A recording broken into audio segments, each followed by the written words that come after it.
சாலை ஓரத்தில் படுகாயங்களுடன் இறந்து கிடந்த இளைஞர்.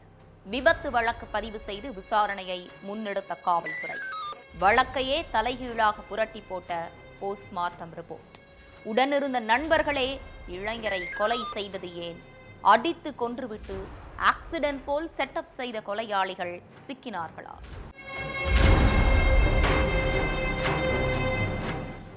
நைட்டு 11 மணிக்கு மேல ரோந்து பணியில் இருக்கிற போலீஸுக்கு ஒரு போன் கால் வந்திருக்கு.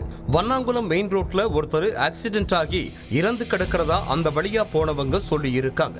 உடனே போலீஸ்காரங்க ஸ்பாட்டுக்கு போய் பார்த்தப்ப 23 வயசு மதிக்கத்தக்க இளைஞர் ஒருத்தர் இறந்து கிடந்திருக்கார். மெயின் ரோடுங்கிறதால பக்கத்துல எந்த கடையும் இல்ல. அந்த சைடு போயிட்டு இருந்த வண்டிகள்ல ஏதாவது ஒண்ணு இளைஞர் மேல மோதிட்டு நிக்காம போயிருக்கணும்னு, அதனாலதான் இளைஞர் இறந்து போயிருப்பாருன்னு சொல்லி இருக்காங்க. இறந்து கிடந்தது யாரு என்னன்னு விசாரிச்சப்பதான் அவரு காட்டுக்காநல்லூர் கிராமத்தை சேர்ந்த சந்தோஷ்ங்கிறது தெரிய வந்திருக்கு.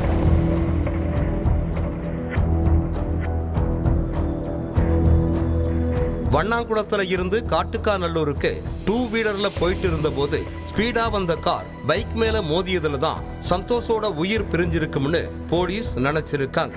சந்தோஷோட சடலத்தை கைப்பற்றி போஸ்ட்மார்ட்டத்துக்கு அனுப்பி வச்சிருக்காங்க. அதுக்கப்புறம் விபத்து வழக்கு பதிவு செஞ்சு பைக் மேல மோதிட்டு நிக்காம போன வாகனத்தை தேடிட்டு இருந்தாங்க. இதுக்கு நடுவுல தான் போஸ்ட்மார்ட்டம் ரிப்போர்ட் வந்து கேஸையே தலைகீழா புரட்டி போட்டு இருக்கு.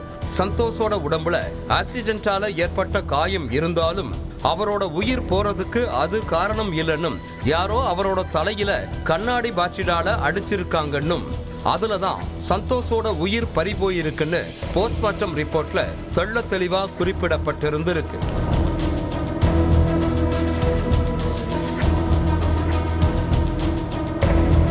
அதுக்கப்புறம் தான் வழக்கை வேற கோணத்துல கையாள ஆரம்பிச்சிருக்காங்க போலீஸ்.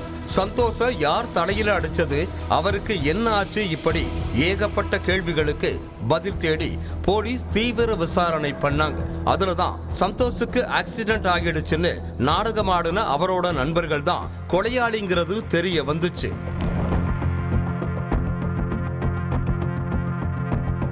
திருவண்ணாமலை மாவட்டம் ஆரணியில உள்ள காட்டுக்காநல்லூரை சேர்ந்த அஜய், சக்திகுமார், சந்தோஷ் ஆகிய 3 பேரும் க்ளோஸ் ஃப்ரெண்ட்ஸ்னு சொல்லப்படுது.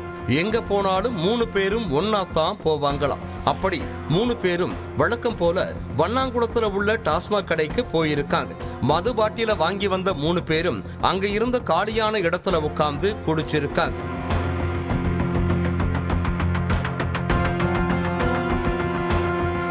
அப்போ லேசா போதை தலைக்கு ஏற ஆரம்பிச்சதும் மனைவியை பிரிஞ்சு தனியா இருக்கிற சக்திகுமார வம்பிழுத்திருக்காரு சந்தோஷ்.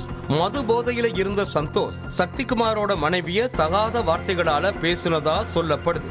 இந்த கிண்டலும் கேலியும் ஒரு கட்டத்துல 2 பேருக்குள்ள பயங்கர வாக்குவாதமா மாறி இருக்கு.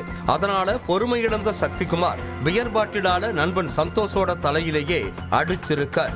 அப்போ வலி தாங்க முடியாத சந்தோஷ் அந்த இடத்திலேயே சுருண்டு விழுந்திருக்கார். ஆனாலும் ஆத்திரமடங்காத சக்திகுமார் சந்தோஷ கண்மூடித்தனமா தாக்க, அதை தடுக்காம இருந்த அஜயும் சந்தோஷ காட்டுமிராண்டித்தனமா தாக்கி இருக்கார். அதுல நிலை குலைஞ்ச சந்தோஷ் சம்பவ இடத்திலேயே துடிதுடிச்சு உயிரிழந்துட்டார்.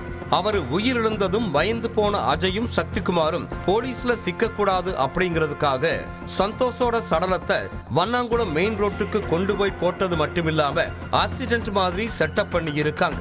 விசாரணையில மொத்த உண்மைகளும் தெரிய வரவே சந்தோஷ அடிச்சே கொலை செஞ்ச அஜயையும் சக்திகுமாரையும் கைது பண்ணி ஜெயில்ல தள்ளி இருக்காங்க.